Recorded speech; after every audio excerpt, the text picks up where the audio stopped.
Hello, my beautiful guys and dolls, and welcome to an episode of Before the Curtain. I'm your host, Abbie Campbell, and we are here to discover the passion behind the performance. Artists of all backgrounds will share their stories about what it takes to create, survive, and thrive in the competitive world of entertainment. Finding inspiration in their journeys, we aim to bring you everything that happens before the curtain. My friends, today we have a performer with us that has known the spotlight since the time she could basically walk. She is an award-winning vocalist, actress, songwriter, burlesque performer, and one-song harmonica player, which I'm definitely going to ask questions about. She is a Vegas staple. As a solo artist, she's performed at the Sopranos, at the Liberace Cabaret Room, S Marks the Spot, and has performed at the Mezzo Bistro, Bootlegger, the Riviera, Tropicana, Paris, Las Vegas, the Palms, Bellagio, and Hard Rock, just to name a few. She's appeared in the production shows of Broadway Bears, Lizzie the Musical, and Beehive the Musical. For the past 10 seasons, she's sung the national anthem for the 51s and the Aviators, and won Burley Pick's Best Vocalist in 2019. She's been all over the world, sharing her talents from Tokyo to Orlando and LA to India, even the infamous Don't Tell Mama and The Bitter End in New York City. I'm excited she is here with us today. My guys and dolls, please help me welcome to the mic, the alluring, oh no, I'm going to remember how to pronounce it. Hang on, I got this. I believe in you. Kaci Machacyk. God damn it. I am going to get fired. Someone fire me from this job. God damn it. I like the issues that I ask how to pronounce it, and then it's at the end of the paragraph, and I'm like, You're like, I've already forgotten. oh my God. Say, can you help me? Machacyk. Machacyk. Mhm. God damn it. I was nowhere near that. You know what? It's fine. It's fine. I'm taking applications for a new host. I was like, who's going to fire you? You? Yes. AKA the Sweet Siren. Hi. I got that part. That part's way easier to pronounce. I should have wrote down. That's what I need to do is write down Phonetically. Yeah. Uh-huh. Abbie, you should have thought of that 10 minutes ago. It's okay, Abbie. I believe in you. Okay. Just don't leave. Can we at least still talk? Couldn't even say my name right. I'm out of here. Call my agent. Okay, I love it. We got So I need to ask about the one song harmonica. Yeah, so I bought a harmonica and literally within 5 minutes of buying it, learned Piano Man. And that is the last song I ever learned on it. So I know one whole song on the harmonica. That made me giggle. And I was like, what have you ever done anything with that? Yes, Really? I have. Yeah, I have. I think the night I bought it, I went out with a friend and we went to a piano bar and I ended up doing it then, which was so funny. And then I did an act at a burlesque show called Songs You Shouldn't Strip To. And so I did Piano Man and I have a giant cardboard piano with just my face sticking out. And then every time the harmonica part, I would play the harmonica. And then I would strip behind the piano. Yeah. How did you get the idea to go get a harmonica? Okay, so I can't play any instruments. And I was like, that seems easy enough. And I mean, it was to a point because I did learn right away. And then I realized it takes so much breath control and I don't have that. I do to a point because I'm a singer and a dancer, but I don't know, man, my lungs just said absolutely not. And I tried to learn longer stuff, like Pink by Aerosmith. The beginning, It's but you don't realize you're blowing in and out, right? So you're literally, to get those notes, you're going, and so by the end of, however many measures, you're like, okay. And I'm like, what else I can't sing after that, so. Yeah, no. No, so we stuck with Piano Man. Piano Man's easy. Yep. Yep.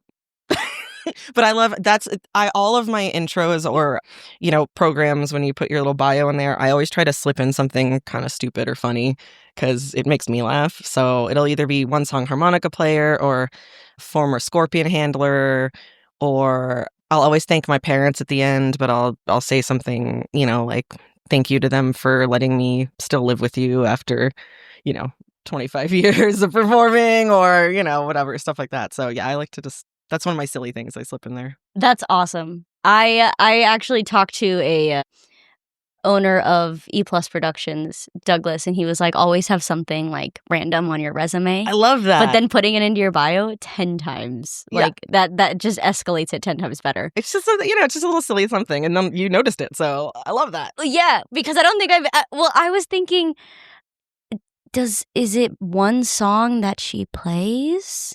Is it one it makes me have questions, but that's what it's supposed to do. It's a perfect way for people to like. Yep, whatever gets you in their brain, you know what I mean. Whatever gets you to stick in there. So it just makes me laugh. Like honestly, I do a lot of shit. Can I curse? Oh yeah, go for it. Yeah, go for it. I was like, I do a lot of shit that just makes me laugh, and if it makes someone else laugh, great. But otherwise, I'm amused. So that's all I care about. Did you pick that up from someone, or were you just like, I'm just gonna throw this in here? No, I'm just weird. Oh, that's just one of my weird quirks. Yep, it's all me. That's fabulous. So, have you always lived in Vegas? No. Okay. I've been here a hot minute though. I've been here 17 years this year. Wow. Yeah, which kind of snuck up on me.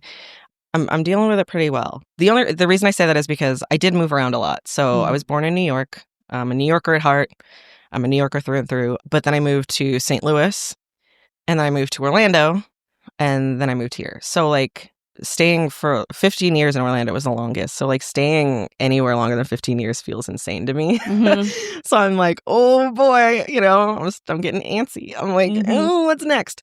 But no, I haven't always been here. Yeah. So I've lived in a few places, and that's why I have what I like to call the non-regional dialect. Like I don't really have an accent because I kind of have an amalgamation of all those places. Except my parents do make fun of me the way I say orange, because New Yorkers say orange. Oh, okay. And they're like, oh, orange. You moved me to the Midwest when I was a kid. I don't know what to tell you, okay? It's on you. Or when I put ketchup on my hot dog, my dad's like, who does that? I'm like, I don't know. You to me as a child? Like, it's your fault. If you'd put mustard on my hot dog, then, Anyway. But no. I've been in Vegas for a pretty long time, though. So I'm, a local. What brought you to Vegas? So I went to film school in Orlando. I got my bachelor's in film production. And then at our school, they also had a very big live production degree. So actually, David Copperfield's people came to my school to look for live production people. So, techs and all that stuff. And then they were also looking for personal assistants. And I said, that sounds fun as hell. And I was desperate to get out of Orlando, literally since the minute I got there. So I was like, yes, let's do it. And I got that job. So I moved to Las Vegas for that. And then I just stayed after, because I was like, well, I'm not going back to Orlando. So I just stayed here, and ta-da. And through all that experience, were you always a singer? Yes. Yeah, I was a dancer first. So I've been dancing since I was like literally 2 years old. I don't know if it constitutes dancing when you're 2. It's kind of just putting on a tutu and stepping around on stage. But so I was a dancer first, and then I started singing. I actually got into the St. Louis Children's Choir when I was 6, which was an audition choir, which is crazy. Like, what did I even do? Like scales? I don't know. So 6, I kind of started singing, whatever, professionally. And yeah, I've been singing ever since. But yeah, I was dancer, singer, and then actor came after that. But singing for a real long time. Okay. And did you always want to pursue a performing career? I think everything that I wanted to do, even as a kid, had something to do with being in front of an audience. At one point, I wanted to be Diane Sawyer, or Barbara Walters. So, that was still on TV. I wanted to be president of the United States, which, I still kind of want to be that right now. Just saying. Which is also like a very public-facing job. I wanted to be a ballerina. And then I realized my hips don't turn out enough, and I got boobs. So it was like, well... Here goes that dream. So it was always something. Puberty really teaches you what you can and can't be in the world. She said, oh, honey, no. No. And the Russian teachers were like, no. I was like, yeah, I know. I got it. I'll go into hip hop. Thanks. Just sing my way down the hall to the next class. Hi, guys. You like curvy girls, right? So yeah, I think, looking back, it was always going to be something performance related. Mm-hmm.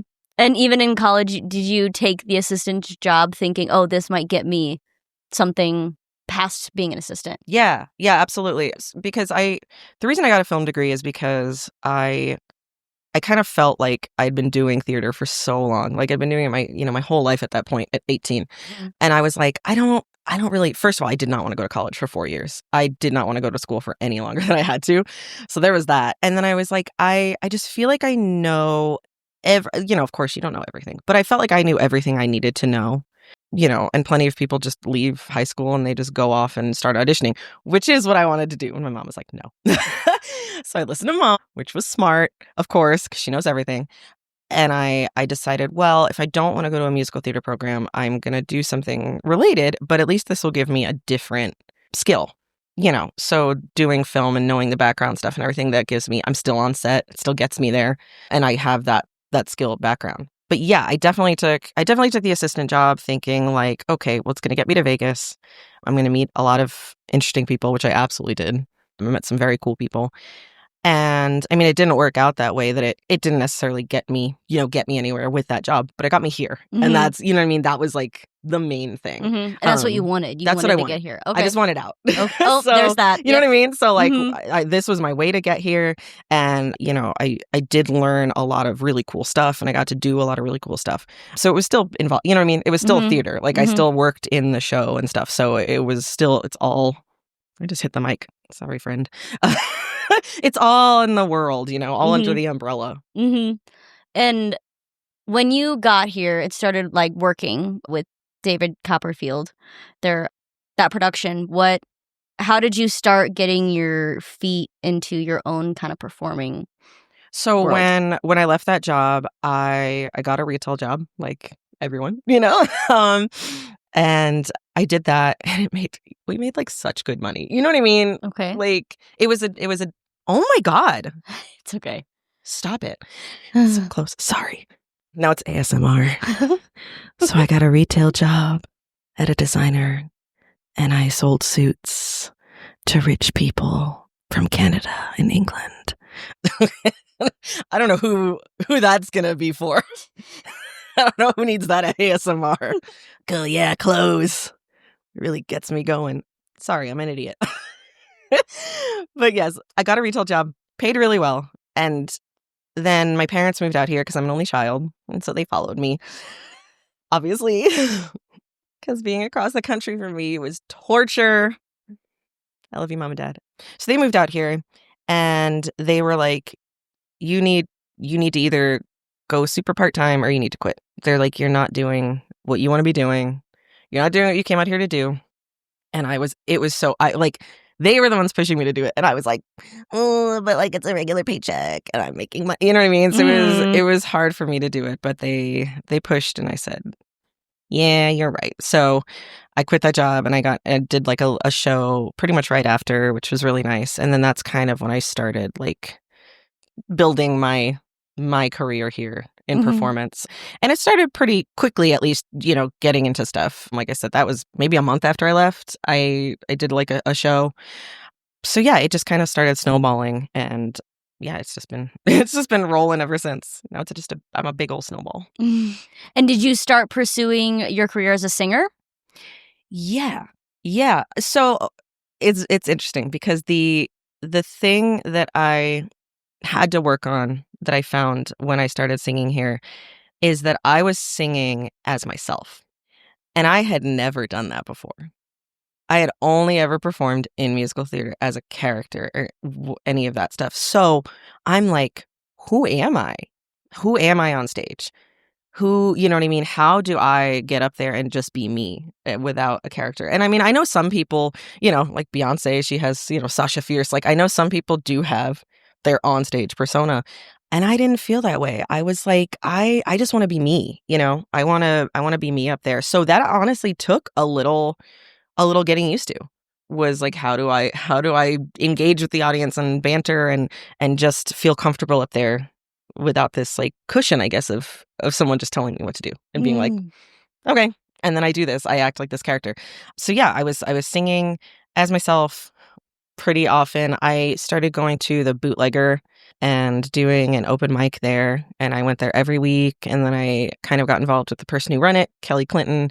And I was actually like assisting her with it. So I was there every single week. And so just, getting that bass, getting that, learning how to be me and learning honestly, learning what songs to sing that weren't musical theater, that weren't, because up until then, I really hadn't done pop. I hadn't done rock. My vocal coach, my incredible vocal coach, Navi Green, who was with me from 12 to 18. Wow. Yeah, she molded my voice, and she was very strict in that you did not sing, you didn't belt, you didn't sing anything like musical theater for at least the first year. So I just sang classical music and folk music for the first, like, however long. I am a soprano, and so I just did that. And then towards the end, we got a little more into like beltier stuff and whatever, but I still was only doing classical stuff. So then I was out here and I was like, oh my God, like I can do anything I want.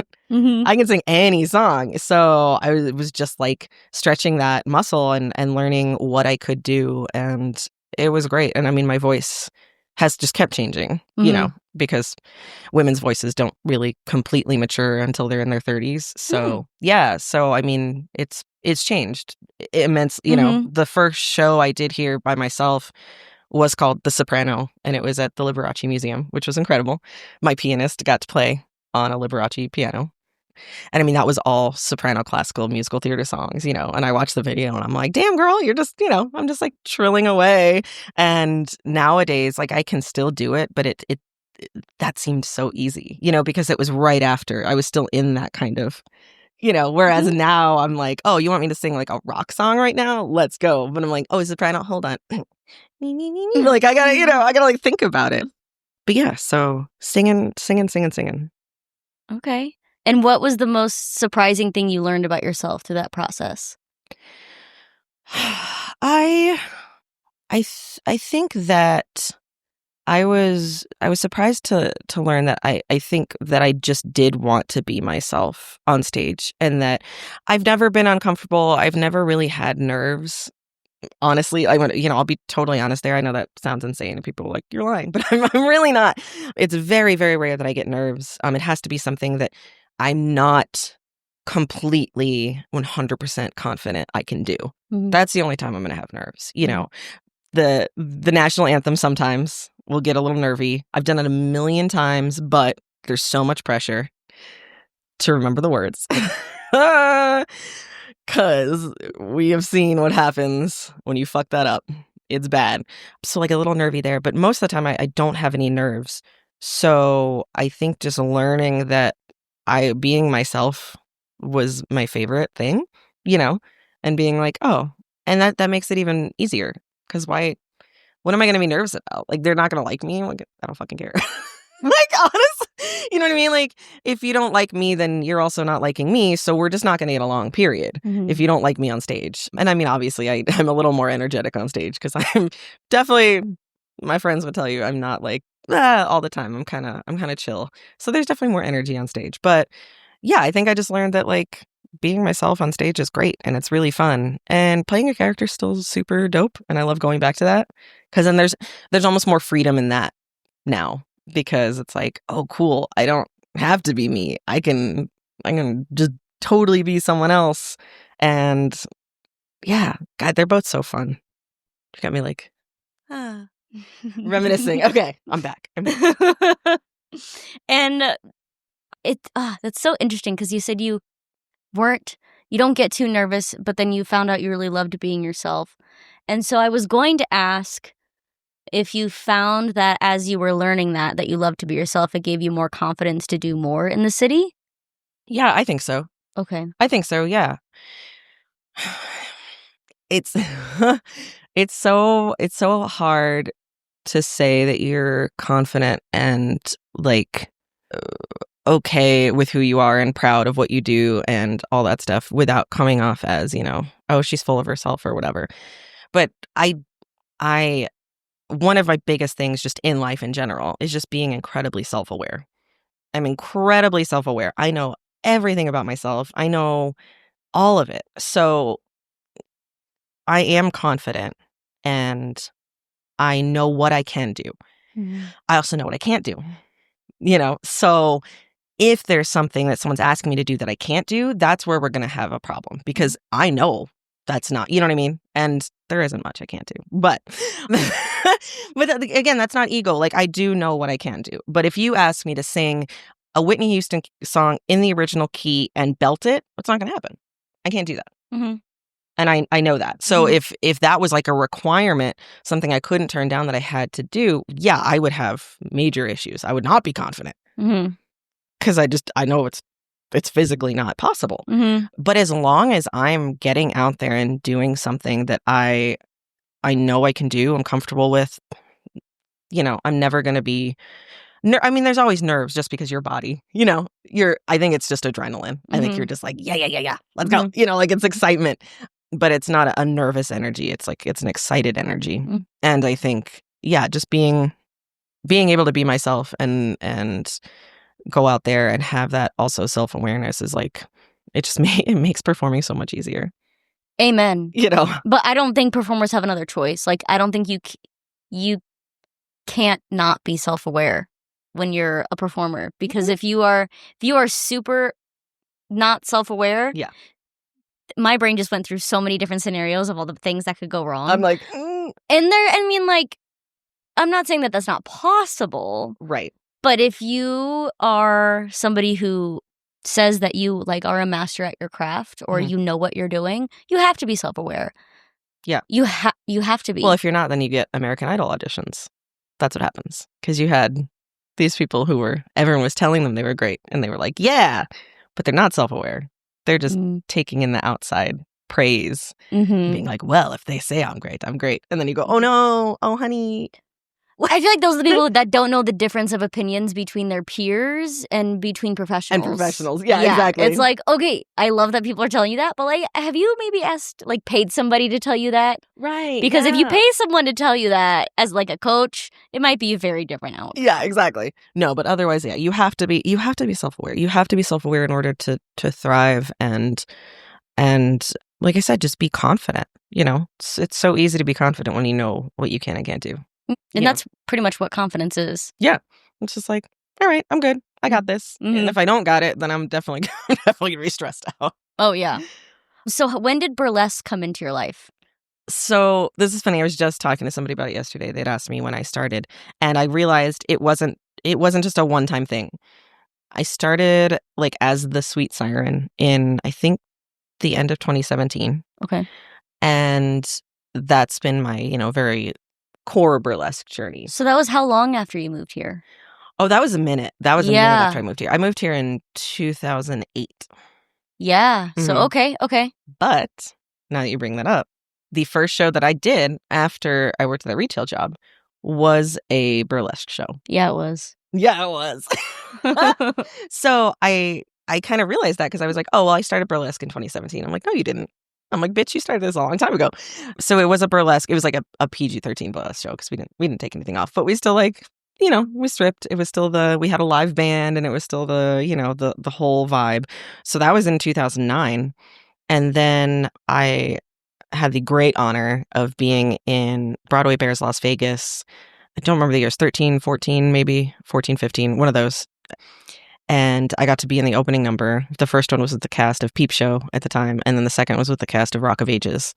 And I got to be one of the singers, which was awesome. The first time it was three of us, me, Stacey Wilson, and Michael Lee. And we had a song written for the show. It was like the opening of, so they write an original song about, and it was incredible. It was so cool. And I like the singers.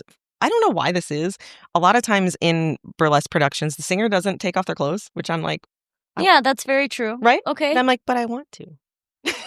Yeah. Well, but I want no. Now that I'm thinking about it, I'm like, yeah, you're right. Right? The host. At least the ones that I've seen. Yeah, the host sings and then doesn't take their clothes off. That's true. So in those shows, I didn't. I just wore corset and underwear and stuff. So that was that. And then when I started again, I also didn't. I was like, I started and I wasn't ready for pasties. I was like, I don't know. And then like 6 months later, I was like, bleh. But yeah, it actually started like a lot longer ago than I thought with the burlesque journey. And And now I've been mostly just doing burlesque for a long time. And I love it. It's so great. So 2017 though was when it became like I'm doing this as like an act or like by myself rather than like in a show. Rather than being like invited to do it. And it became like a personality and okay, you have to come up with a name.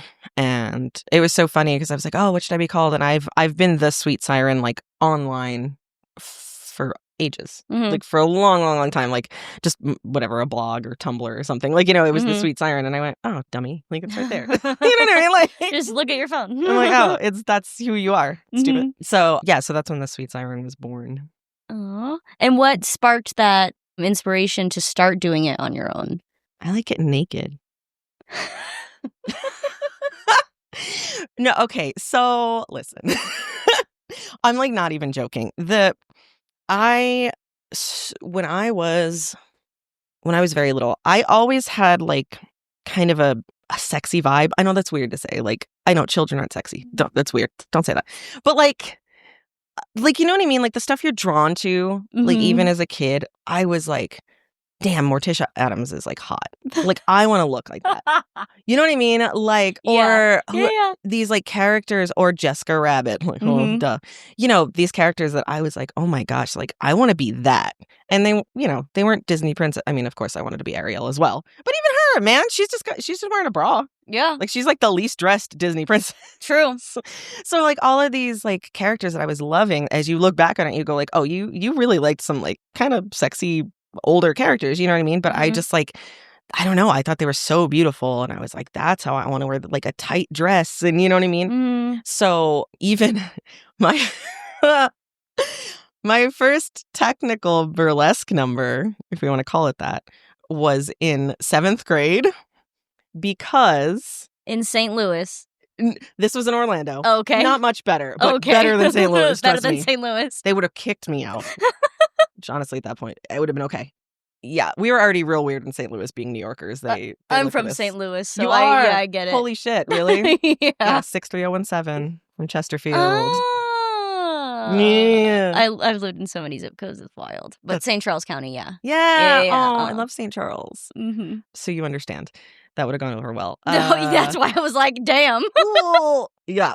So I watched the Man I Feel Like a Woman video, and I went, holy shit, I love this. You know what I mean? Just her outfit. It's so sexy, and it's androgynous. She's got the, the top hat and the coat, and then she takes it all off. She's not naked. Yeah. She's wearing clothes, but like it's part of it. She takes down her hair, and then she takes off the whatever. And I was like, I want to do that. And my parents, who are incredibly supportive and artsy people, just very artistic people, were like, yeah, absolutely. You know what I mean? Like we saw nothing wrong with it because it's performance. It's whatever. And so I did the rehearsal. I had a long black coat. I had my hair up. I pulled down my hair. I shook it out. I took off the long black coat. That's it. That's as far as it went, right? And the teacher, whoever the principal, was like, you can't do that. It's stripping. And I'm like, that's a real weird thing to say to a 7th grader. Yeah, especially it's not like you were wearing a swimsuit or anything underneath the coat. It was just or dress. It was a reveal. Yeah. It was like, ta-da, here's what's. Yeah. But when you look back, you're like, is that what you tell the other kids when they take off their coats during the winter? Right. Our like the boys, they run around, right? Don't they run around shirtless when they're on the track? Is that stripping? Right. But if I take off my sweatshirt in class, is that considered stripping? Yeah. It's the same thing. You just happen to not be watching that one. Right. No, but it was on stage and it was suggestive. Whatever. So yeah, so that was literally my first, quote unquote burlesque performance. And, then I was in cabaret twice when I was younger. So same thing. It's a cabaret, We didn't necessarily, in one of them, in Guys and Dolls. Yeah, we did Take Back Your Mink. So we, we took off the gloves and the boa and the dress, and we had like a little one-piece cute little thing under it. That was when I was like 21. So no teachers to tell me I couldn't do it. But, but I was in these like also in musical theater shows where being in tiny costumes or doing a burlesque element was a big part of it. So it just seems like it was kind of always leading there. There were these little hints. And then I went, oh, wait, I can do this as a job? That's dope. I love that. That's how I started doing it. And you were finding like, oh, I see other people doing it, and I have done it before in some ways, and I got this. How did you get inspiration for your first like burlesque act as the Sweet Siren professionally in Las Vegas? In Las Vegas. Oh my God. Okay, wow. Yeah, you're making me like think. Sorry. My brain. So I think the first act, don't ask me how I got into it. Don't remember how I was cast. Mm-hmm. But luckily it was a themed show. Mm-hmm. So that helped because I was like, cool. I have a thing I have to do. And it was a show at, I want to say at Christmas or Halloween, but it was it was Christmas. It was every holiday but Christmas. Okay. So I did Teacher's Day. And I did the song Teach Me Tonight by Frank Sinatra because I listened to it and I went, oh, this is super sexy. Mm-hmm. And I don't know. It was pretty much just like I probably thought I have the costume for a sexy schoolgirl, teacher schoolgirl look. Mm-hmm. And I sing a lot of classic, like Great American Songbook songs. So I know the song. Okay, that works. Like it was literally just like, what do I have around that I can put together? Mm-hmm. And make this work. And that was at the Velveteen Rabbit, and it was awesome. And afterwards, the producers were like, "You can come back anytime." They were like, "Your voice is so like sultry and whatever."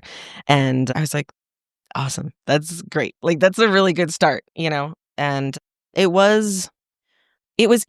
I forget sometimes when we have baby burlesquers and newbies and stuff that they've never done any of this. Mm-hmm. A lot of them, like plenty of them have. There are plenty of us that are musical theater nerds and shit that have gotten into it. But, there are plenty of newbies that are just like, this is their first foray into being on stage and performing. And I forget that because I'm like, I just walked straight into it.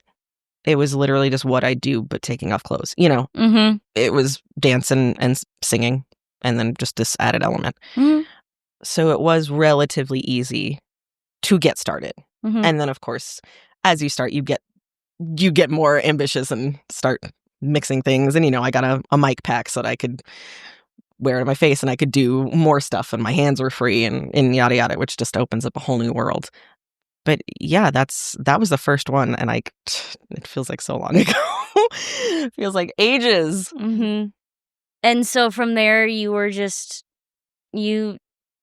loved it and wanted to do it more and more? Yeah. Yeah, it became my favorite thing. And I think it's a lot like what happened when I had to do the live singing as myself. Mm-hmm. I think it's very much the same kind of thing happened where it was like, oh, this is something new and different that I can force myself to be creative with, because it's so easy. It's so easy to get stuck in a rut, or not even stuck in a rut, just glide along. You know what I mean? Yeah, I can just go sing a million songs, or I can just go, be whatever, and just do the same thing over and over, and it works, and it makes me money, and I'm good at it.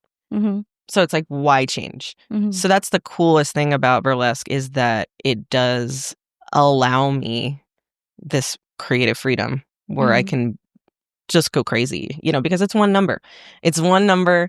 I'm in charge. I'm the director. I'm the producer. I'm the everything. I don't have to listen to what anybody else is saying.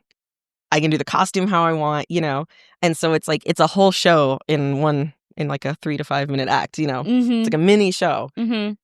So I can just come up with the like most batshit stuff and it'll happen, they'll put it on stage. Literally nothing is too batshit for burlesque. It's the best thing about it. Mm-hmm. So it doesn't have to be like, back in the day I'd be performing in a restaurant. They'd be like, can you turn it down? Like it's a little too loud. You know what I mean? Or whatever. Or we don't really want to hear like these kind of songs, just these kind. And you're like, fine, whatever. Yeah. Cool. Please give me my money. Like that's fine. I will do what you want for money. Mm-hmm. Hire me. But this way I get to do what I want for money. And that's great. It's really fun. There's so much you can do with burlesque as well, because I have seen, you can put burlesque in with aerial artists and you can put burlesque in with singers. And there's so much that you can do with it. And then the ideas that I've seen are just so creative and so fun. And are you always just brewing with ideas? Yeah. I love that. Yeah. I mean, I have a list in my phone, Mm-hmm.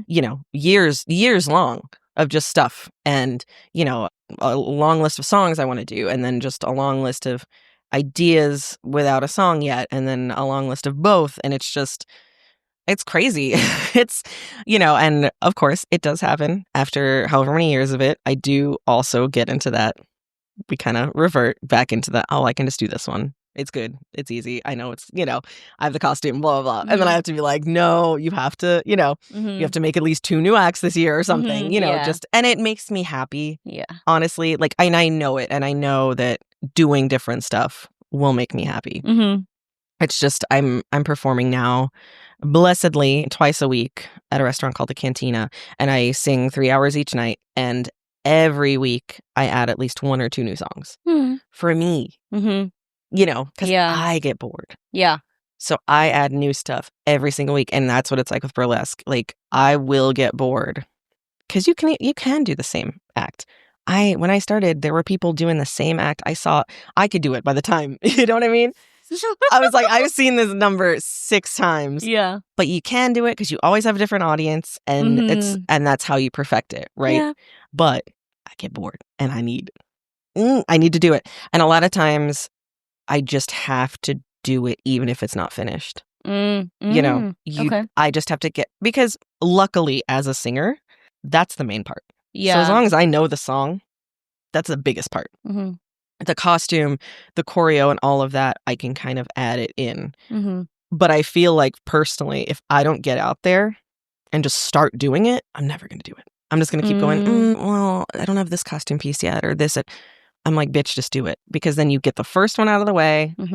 It's probably on video and I can go, cool. We did it. We established it. People saw it. And they went, oh, the Sweet Siren has this act. Now I can go back home and my mom can make the costume. My mom makes all my costumes. Oh, shout out, Mom. We love you. Shout out, Mom. I love you, Mom. She's so talented. So I can go, Mommy, please make this for me. And she goes, okay, another one. In what fabric? No. I'm like, but it's pretty. No. Yeah, and then I can just build on that. And I mean, sometimes I go out there and it is perfectly planned and in my head and I had it. But they've all changed and grown, you know, organically as the years have gone by, you know, and setting makes a huge difference, you know, because every place you perform in is different. Absolutely. Sometimes you're on a stage. You're on the stage. People are out there. Sometimes you're in the round.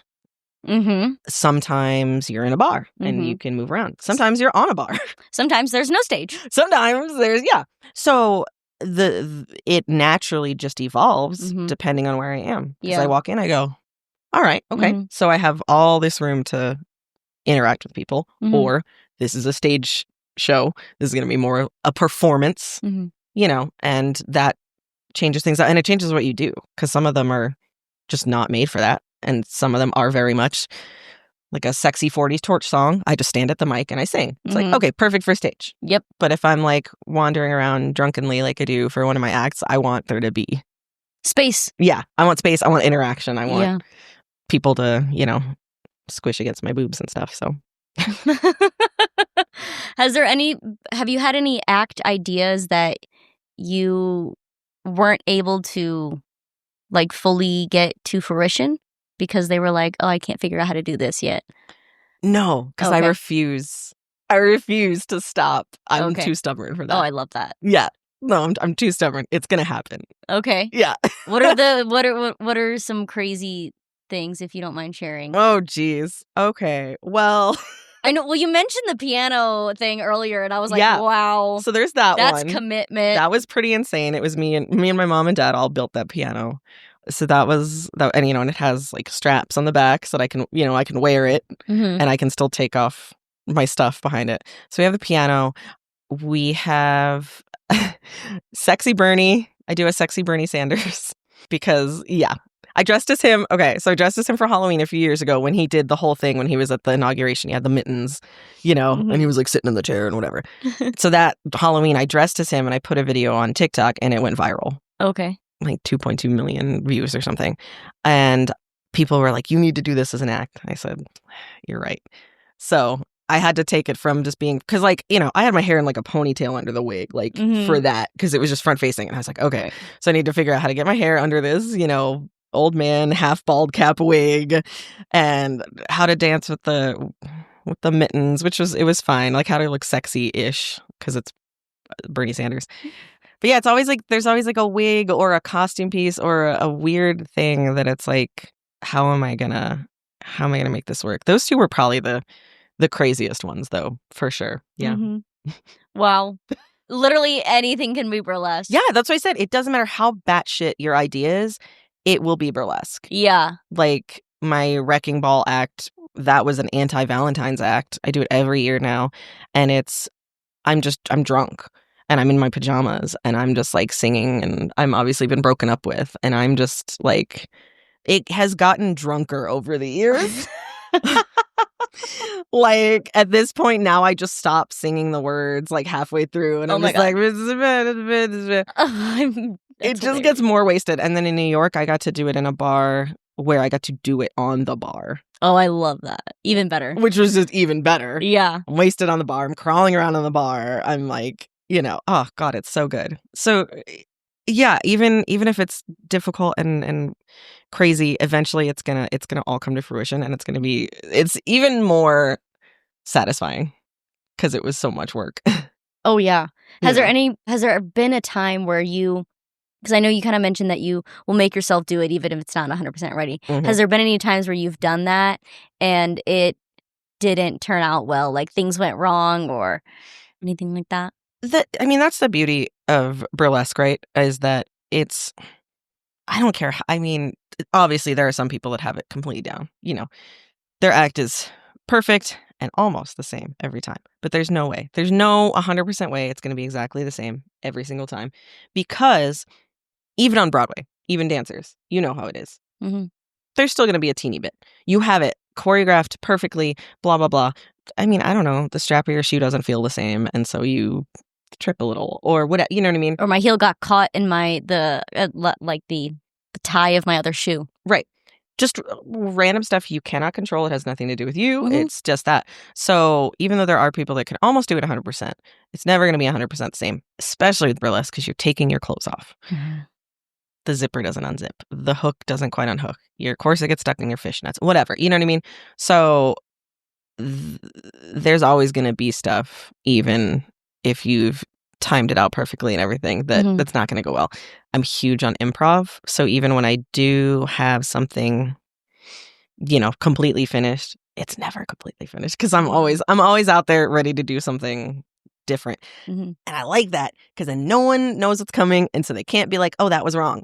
How do you know? You don't know. True. It wasn't wrong because I just decided to do it. You know what I mean? Mm-hmm. So yes, probably there's been times where it hasn't gone the way I wanted or it went wrong, but nobody knows. Okay. That is the beauty of it. That's the beauty but also beauty of being great at what you do because great performers, everything can be going wrong and no one will have any idea. No, never. No, I have gotten really good at that. It's like when I'm also a songwriter and it's like when you sing your own song and I get a word wrong and I'm like, well, I don't know. Facts. I'm like, oh, that wasn't the line. And I'm like, but they don't know, so just keep smiling. Have you always been a songwriter? Yeah. I was writing songs when I was little. I remember writing, I was really big into the environment and saving the animals when I was a kid. And I remember writing a song, it was a heal the world type song. Aww. And I was in 2nd or 3rd grade. Yeah, I adorable. know. Adorable. I know. So cute. I was like, save the animals, make it a better place. That's exactly what it sounded like. That's my voice. Yeah. So I literally have always been writing songs. My first song that I recorded I was 15, I want to say. Oh, wow. Yeah. And it was with me and my best friend, who's also my songwriting partner. And we wrote it together and it was on the school CD. Okay. They put, put together a CD and you put in your idea or, whatever. And then they would go, yeah, that's dope. And then they would bring you to a recording studio and you got to record it professionally, which at that age is amazing. What school is this? Yeah. It was my high school in Orlando. Yeah. They really gave a shit about the arts there. I love that. Yeah. It was a really good environment. Wow. So, yeah, we recorded it was a blues song. And it was so cool because it was on the CD and then I remember walking into a room once and someone was playing the CD and they were singing along.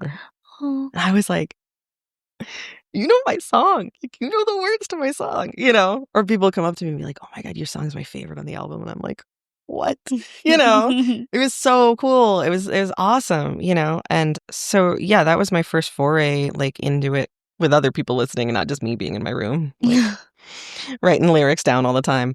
And Jenny, shout out, love of my life, my songwriting partner, and I have been writing ever since, honestly. Oh. Yeah.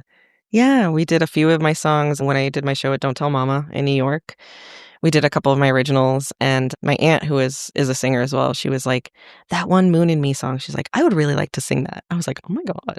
She's like very prolific in the jazz scene up in the East Coast, and I was like, oh, okay. Like I did it, I did it. I made it, Mom. Yeah, I maybe know what I'm doing. Yay! But yes, I've always done songwriting, and I love it, and it's really fun. And it's hard when you get into a slump because you're like, did I lose it?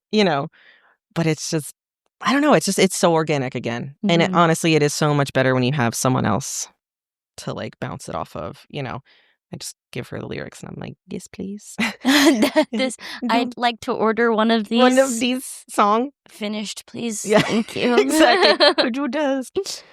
Yeah. So it's really fun. I love songwriting. Do you do any burlesque performances to your music? No, I don't know if any of them really fit. I don't have now the blues song, maybe.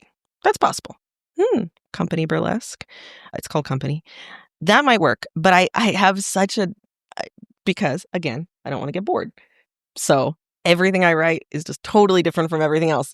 I have the blues song, and then I have like a song that's just like a ukulele and, just kind of that vibe. Mm-hmm. And then I have one that I wrote that is like a 60s girl group kind of song. Mm-hmm. And the lyrics are like purposefully very banal. And, I just kind of was like, I dared myself like, okay, write a 60s girl song. So no, I don't think any of them really make sense for that. But like, I've definitely considered it. And I've definitely thought maybe I should just write one for, Mm-hmm. like, all right, yeah. Think with burlesque in mind, think of a sexy vibe or whatever. I do have some rock songs. Back when I was 18, I was in a hard rock band. And so those were some of my younger songs as well that I wrote. And they're very like, so I don't know about that, but no, that's a good idea. You got that back in my head. So I need to go back and think about that some more. The rock one would be fun. It would be fun. I could think of like... I love rock music. I love singing rock music. I love... It just dancing to it. It just makes you feel sexy. Yeah. It's rock and roll, Yeah. Heck yeah. You understand. Oh, yeah. You get absolutely. There's the energy for it is probably some of my favorite. Yeah. Between that and then like... I love a live jazz band though. Oh, it's so good. It's so good. It's so good. Yes. I did a little bit of that too recently at a restaurant downtown, a steakhouse. It was just me and the piano and a bass and, just getting to... That's one thing that has been so nice to get back into just singing without the stripping and without the dancing, is that I have been able to utilize all those things that I've learned over the decades. Because when you're burlesquing, honestly, I'm just belting. You know what I mean? I'm belting. There's no crescendos. There's no decrescendos. There's no, you know what I mean? But when it's just me at a piano and whatever, it's just me and tracks, I can do all those things. I can crescendo. I can use my falsetto. I can, you know what I mean? I can be a lot more melodic and different. And that's nice. Mm-hmm. Because as easy as it is for me to just be loud,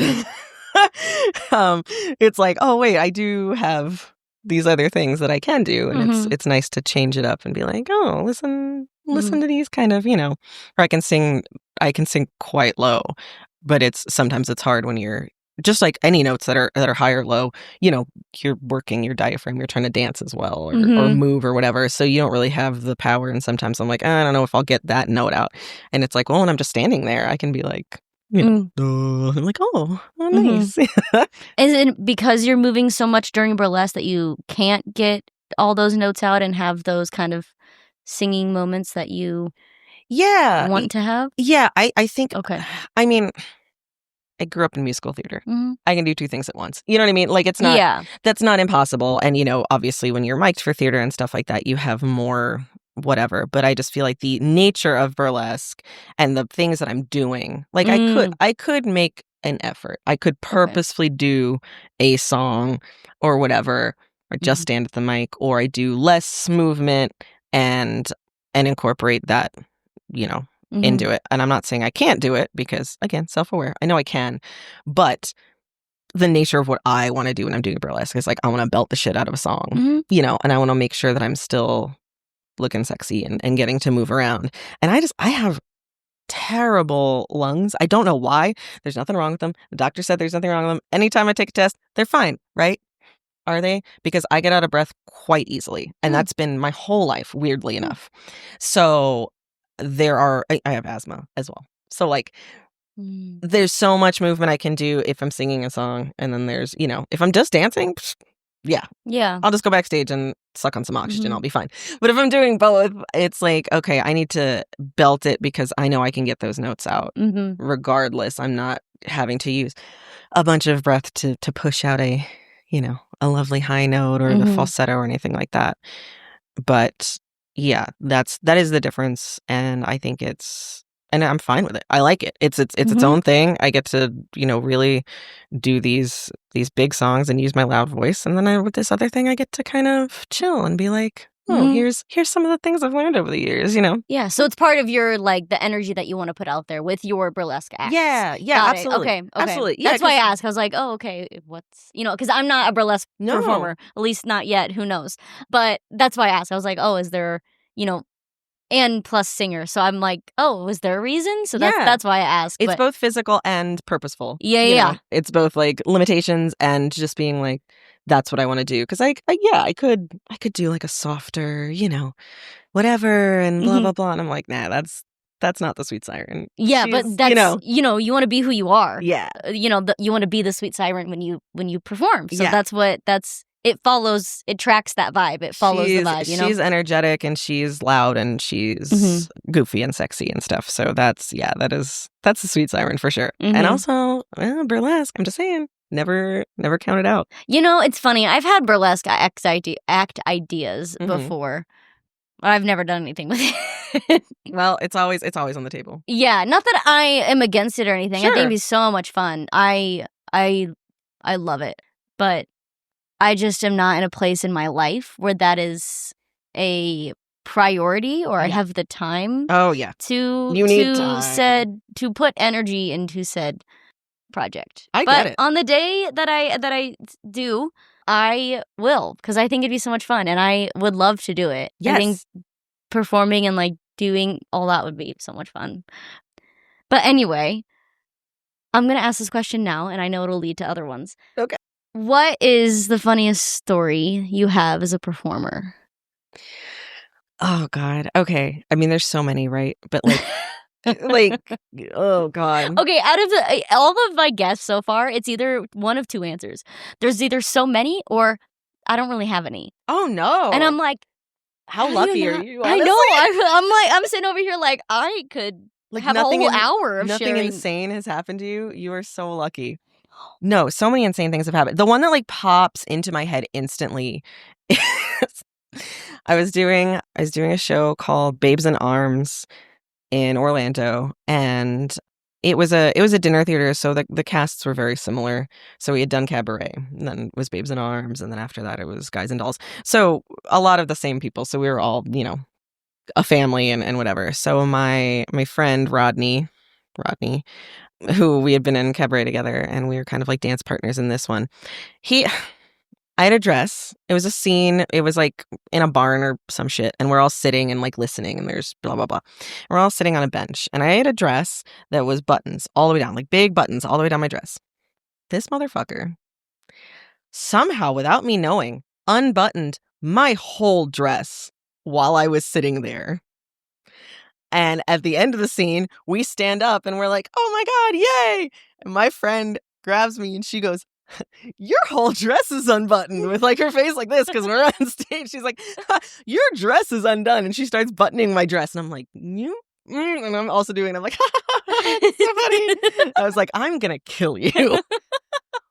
So yeah. Yep. Well, there's my burlesque journey. He tried to. Thanks, Rodney. I appreciate you. Not a full circle moment. Not a full circle moment. I was like, are you shitting me, dude? Because we did so much. Like, there's so many of those stories literally just from that show. Like, that's the one that sticks in my head as the funniest because it was. But at one, like, again, Rod, he was a trickster. He did try to pull off my wig one time during your Sit On, You're Rocking the Boat and Guys and Dolls. He was like standing on the bench and I was sitting and he like reached down and he like grabbed my head. I was like, I swear to God. I love that. Don't you dare. We played tag during Cabaret, which is so fucked up because like it's such a serious show. It is. But you know how it is. You're doing the same show for weeks and weeks and weeks and you're like, I need to do something. But I can also only live in this energy for so long. Yeah, because it's also depressing as shit. I can't be sad. Like all the time. Yeah. No, so we would play tag and whoever obviously was last had, started the next game of the next show. But the end of the show was very striking and serious and whatever. And we all had like tape over our mouths and like symbols painted on our bodies and stuff. And it was like dark and then the lights would go up. And I can tell you that when it was dark, we were all standing there in a line and it was dark and you'd hear it. And someone would tag someone like right before the lights went out. And it was the worst. They were like, son of a bitch. We're probably gonna tape our mouths. I was like, you're so theater has so, there's so many good times for, oh my God, Beehive. Okay, so the reason I have this Queen Bee mug is because I did a show called Beehive at Las Vegas Little Theater. It's really cute. I like them. Thank you. My mommy got it for me. I became obsessed with bees after the show. I have a bee tattoo and everything. Me and two of the other girls in the show got it together. And so we did Beehive and there was one part where there was almost like a cake, like a tiered stage in the middle with round things. And so we were on the top of it and it was all women. It was an all women cast and it was the most incredible experience I've ever had. Like just all women supporting each other. There was no drama. It was beautiful. So beautiful. So that's how a beehive is. It is, right? I love that. We were all queen bee. It was like it was a beehive full of queen bees. And so there was one part where we are all around the little circle up top and we were kind of just like slightly moving, like this. So that it went like this and everyone was, in the front or in the back at some point. Oh, okay. So I don't know why, because I'm me. At rehearsal at some point, I started flashing our pianist. She was a woman, and I mean, we had guys back there too, but I started flashing her when I came around the back. So, I'm wearing the full-ass tights and underwear under there. It's like nothing interesting. But I would just I would do this, and I would slowly pull my skirt up and show her my underwear, and then slowly pull my skirt back down, like the audience couldn't see it.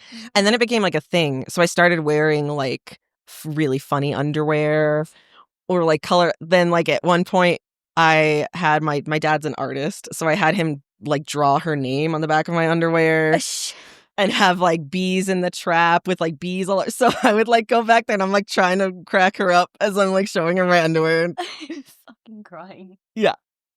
I love doing that bees shit. In the trap. Bees in the trap. Yep. So bees in the trap. It had honey on it and I was just hee hee. And from the front I'm just did this. It's perfect. Yeah. That's perfect. I almost forgot that. But yeah, that was I loved doing that. That was so funny. Because it was so funny every night to be what underwear am I going to show? And then afterwards she'd be son of a bitch. She's you got me. I'm yes. I am that jerk during musical theater shows. I'm always going to try to make someone break. And I think it's Rodney's fault. See? He did it to me. I love that. I was on I don't know why I feel like telling the story, but I feel no, I love it. Please tell it. I did a Netflix docuseries. Okay, fancy. Just reenactment. And we weren't mic'd. They just wanted us physically moving and stuff. There was the last day was the day where we did it was about a girl. It's called Into the Fire, The Lost Daughter. And it's about, I played the 14-year-old girl because I look 14. And I had black hair at the time, which she had brown pixie. So I was really close. Perfect. So perfect height. Face shape, hair. I had anyway. So last day we were doing a scene with the principal, and then we were doing a scene with the pastor because her parents brought her to there, and then we're meeting with the parents and the pastor. So we had all these stupid scenes. Yeah. And it is a sad story. Do not get me wrong. Like, go watch the docu-series. It's great. It's sad. It's all the things. But it was a 10 to 12 hour shoot day. I am not going to sit there and pretend to be sad all day. Mm-mm. So I started throwing the most random shit at these actors.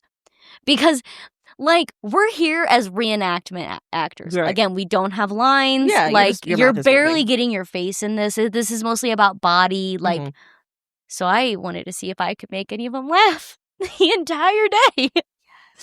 And they were like, and of course, like, we get into there, and like, my parents are here, and the principal's like, why are you here today? And I'm like, it was me. I'm the one that rode the ostrich into school and spray painted the side of the wall. and then I just see the guy playing the dad, I can't remember his name at the time, just go and I just blew the story up. Yes. And I just kept doing it. And then by the time I got to the scene with the pastor, he was like, so what did I hear about this ostrich? And we're like sitting there, and then I'm trying not to laugh. Shit. And I'm like, oh, this guy threw it back on me. He got you. And then after one of the scenes, the DP came around the room, and she was like, are you guys talking about ostriches right now? And I was like, yes. We sure are. Yeah. Oh, no, I love that. Is so fucking funny to me. I'm a child. All right. Like, when it comes to that stuff, I am a child. I think it's so funny. I am a child. And like, what's gonna happen? What's gonna happen? You are now tested on your acting ability. Right. Can you hold your shit together? Yeah. Oh my God. Yeah.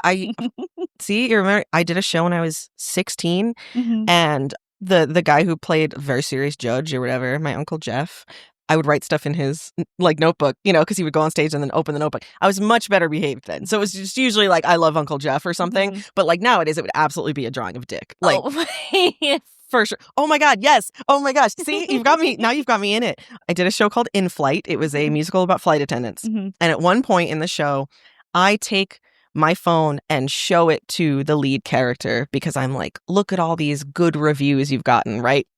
Come on. You're asking for it. That is the perfect opportunity. What else am I supposed to do? You are asking for it. So I had all of the boys take their shirts off and like pose. And I took a photo of them. So I was like, look at all these reviews. And she's like, and then the next night I had all the girls take their shirts off. So they're all in their bras and it was so fucking funny. And I was like, because of course I'm not going to break. I know what's coming. Right. And she's just like, you're an asshole. Oh, yeah. I'm like, yeah. And I'm committed to the bit. Oh, yeah. It's so funny to me. Oh, yeah. Oh, I miss being part of like not sorry. A big cast and like a big show like that just because it's a family, it's your family. Right. And you have that time. You have all that like time together to like fuck with them. Yeah, exactly. To find their weaknesses. We are unprofessional. Professionally. I love this about us. I like you, Abbie. Yeah. Thank you. I like you, Kaci. Oh my gosh. Okay, so I do have a few more questions before we round it out. Has there ever been a moment in your performing career where you hit a rut and you were like, I can't do this anymore. I'm going to go back to being a 9-to-5? Oh, God. I don't think I've ever gotten to that point completely. During quarantine, that was probably the best my mental health has been in years because I was forced to stop and do nothing and not stress and just be home, and I never thought like, oh, I'm not going to go back to it. Right. But I sure went, fuck, I need a break. I needed this break badly. So that was sort of that, I knew I was going to go back, but I knew when I went back, I should be a little more chill. And of course, it's 2025 now, and that has gone out the fucking window. But, seriously, for a couple of years after that, I definitely was like, you need to stop booking every single thing. Look at how nice you feel right now, and also, I've always said that I'm a bad actor and that I'm a bad performer because I don't need it. I I love it with all of my being, and I love doing it, and I do need to do it for like, I need it in the way that I need it for me. I need to do it to feel fulfilled and all that stuff. But I don't need the outside validation. Mm. And so I've always said I'm a bad performer, because like, what performer doesn't like, isn't Tinkerbell? It will die without applause, you know? And I The good ones. I guess because you know what I mean? I wasn't sitting there like, oh my God, how can I didn't have like an identity crisis. And I know plenty of people did. Like, I saw crash outs all over the internet because people were like, who am I without performing? They didn't, you know what I mean? I need to be in front of an audience. I need people to see me. And I've never felt that in my life. If I'm performing, like, yes, I expect you to clap for me. Like, fucking appreciate what I'm doing for you. But I'm never like, oh God, I gotta, you know, I'm not like, I need a hit. I need to get out there. I need people you know, yeah. I need people to watch me. I need to be seen. I'm like, I'm doing it for me. I did a couple like online concerts during quarantine, and I put on concerts in front of my house. So I did patio concerts for my neighbors. And they love it. You know, they would come, they would sit on the sidewalk, they'd bring wine and snacks. Cute. But it was more for me being like, I need to keep this up. Like, I can't just sit in my house for a year and not perform. Like, I need to, physically, I need to do it. And I felt like it was a nice thing to do for them. It wasn't because I was like, oh fuck, I gotta see the people. They need to, you know, they need to watch me. So yeah, it's never been like I'm gonna quit, because I can always do something else as well. I'm never, unfortunately, because of the way the business is, I'm never like just relying on the performance stuff. I've always got something else. I have another business, you know, so I always have something else to do to make sure I'm paying my bills. And I love it just as much. And that's just like with the film school. Like, I love editing and I love that stuff. So if I'm doing that, I don't feel like I'm losing out. I don't feel like, you know, I'm doing this, but like, I want to kill myself. I'd rather be doing, you know, performing. Yeah. Like, no, I enjoy it. I love what I do. And then when I get to perform, I'm even happier. But I've never felt the need to be like, throw in the towel, because I'm always subsidizing with something else that I also enjoy, you know? So I am incredibly lucky in that. Absolutely. But no, because I've never felt like, oh God, I'm going to perish if I don't, you know, get praise. Of course, we all love praise, and I want to hear that I'm doing a good job, and I want you to enjoy me. But it wasn't like, oh God, identity crisis, because I am not what I do. You know, what I do is part of me, but I am a person separate from it. So I went off on a tangent, but yeah. No, fabulous. Because I definitely understand. I understand. Like, there's so much within the industry that I also love and enjoy if I'm not on a stage. I love, you know, so many things about it that I can stay busy and I can stay being involved, and then I can stay all of that without dying of not being on stage. Now, don't get me wrong. I've been on stage. I was a competition dancer for 10 years. Yeah. There's nothing I loved more than getting the entire stage to myself for 2.5 minutes when I did my solo. Like, it's you bet your ass. It's preferred. Like, of course, I would prefer to be on stage. Yeah. But if I'm not, I'm also not going to be like, you know. Right. I'm also not brokenhearted on the floor. I can't function. Right. You know? I think it's a good balance. I think that's a healthy thing. Yeah. I think it's very healthy. And I hope that during that time, people were able to kind of healthily maybe detach themselves and be like, oh, I'm a full person. You're a full person without being a performer. Right. You know. But there's also so many aspects of actually performing on a stage or in front of a camera that are in other things. Yeah. You love dancing with a group because you like being a part of something. So what else is there that you can be a part of? Right. You know, where you can collaborate with other people and still feel that sense of community. You know, like there are so many other ways to get that. Yeah. You know? Well, I mean, I used to do what you do, except I did it on camera. I had a web TV show for a few years called Vegas 5W, and I interviewed, and we interviewed local shows and performers and restaurants and events and all kinds of stuff.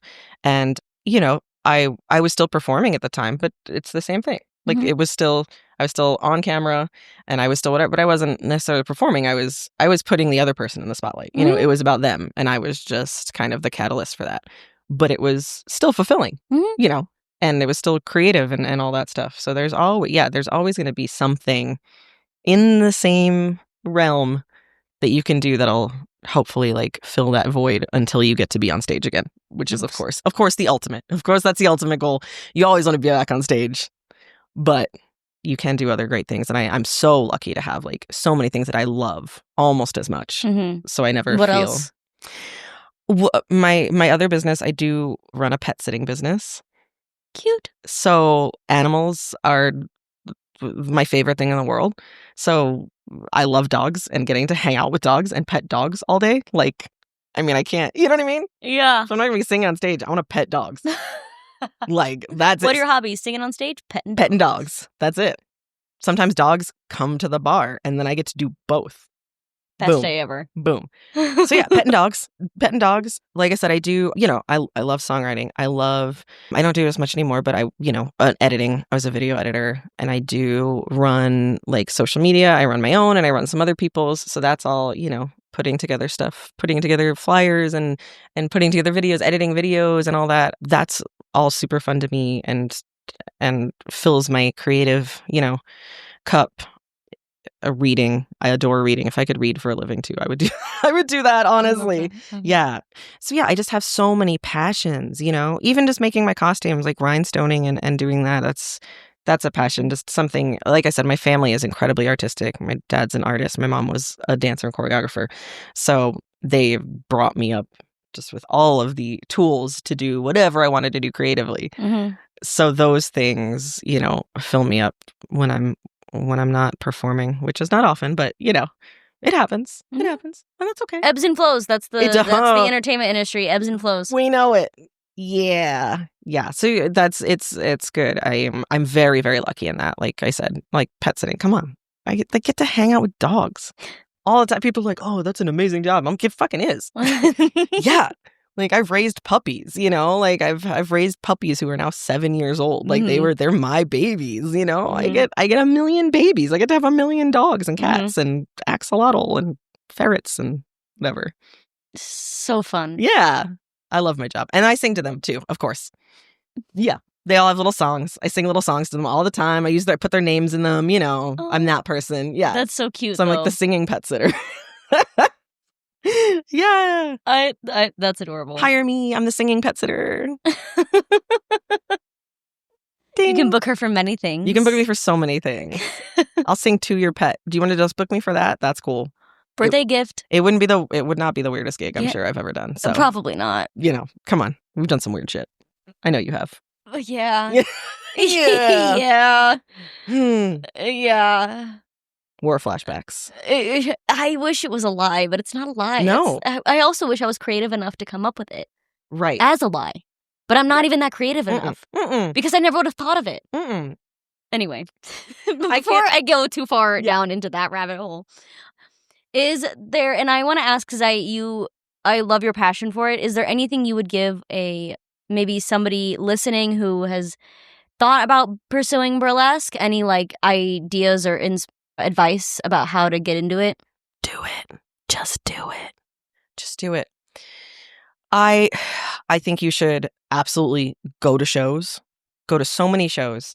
Not just to be a good member of society and community and everything, but you will see so many things that you never even imagined could be burlesque. Like I said, you know, so many batshit things and so many cool creative things that you're gonna just seeing them in person, you're gonna get so many ideas. You know, you can easily watch stuff online and learn the history and all that, which is also important, but you're just gonna get so much. Because every act is going to be different. You're going to see 6 acts in a show and they're all going to be totally different. And, you know, I've been doing this for so long and I've been a dancer for so long and you will still see stuff that you'll be like, I would have never thought of that. You know, just the way someone like flips their glove and maybe they catch it with the other hand or they do just something crazy. So go see shows. Don't ever let anything limit you. Anything. Nothing physical, nothing mental, nothing that you don't like about yourself or don't feel confident. There are no limits in burlesque. Of course, just like with any performing thing, there's always going to be issues. There's always going to be some shows that will only hire the certain type, or they'll be, you know what I mean? We're always going to have that issue. But in general, the whole idea is that it is for everyone. It's for every gender. It's for every height, weight, type. So I think doing burlesque, if you even have any inclination, is an incredible way to start loving yourself.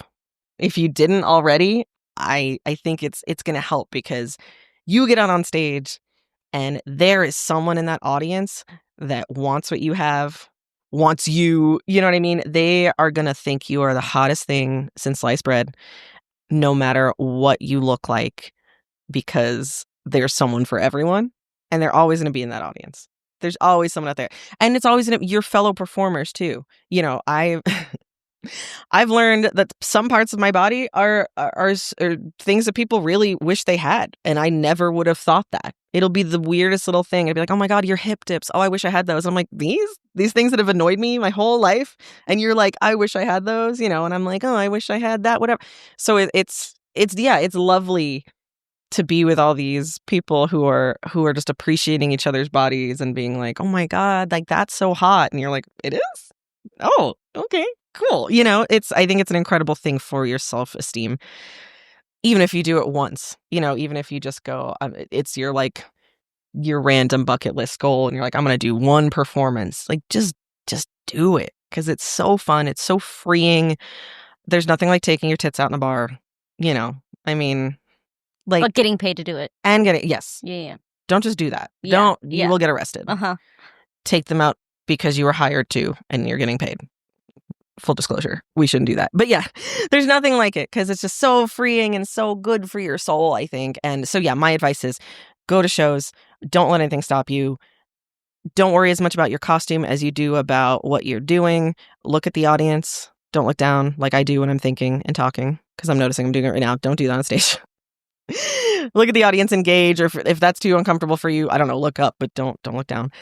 And yeah, just have fun and do it. I think it's great. I don't, you know, it's not for everyone, obviously, but it is for everyone. If you get out there and you go, you know what, fun, not for me, totally fine. Mm-hmm. I get it, because it is a lot. But if there's an inkling in you and you really just want to try it, just do it. Just do it even once, and I think you will gain a whole new respect for yourself and for others, especially of the female expression. And yeah, I think it's really good. I think it's good for the soul. I love that. Yeah. Aww. Get naked. That's going to be the tagline of this episode. Get naked. That's fine. That tracks. People will be like, yeah, that's Kaci. Mm. I love that. Well, people can follow you and stay up to date with everything that you're doing on Instagram. That will be linked in the description box. Amazing. And thank you. This was so Abby. Fun. This went by so fast. I know. Like, we could do this forever. I feel like I want to ask you a bunch of questions. This could be like a co-interview. I want to ask you so many things about you. Yes. Okay. All right. We'll turn the tables one day. You will. You will. Yay. Thank you so much for listening to this episode of Before the Curtain. Please be sure to rate, review, and subscribe wherever it is you listen to the podcast. We love to hear your virtual round of applause. If you know of a production or artist that deserves to have their story told, send us an email or message us on Instagram by clicking the link in the description.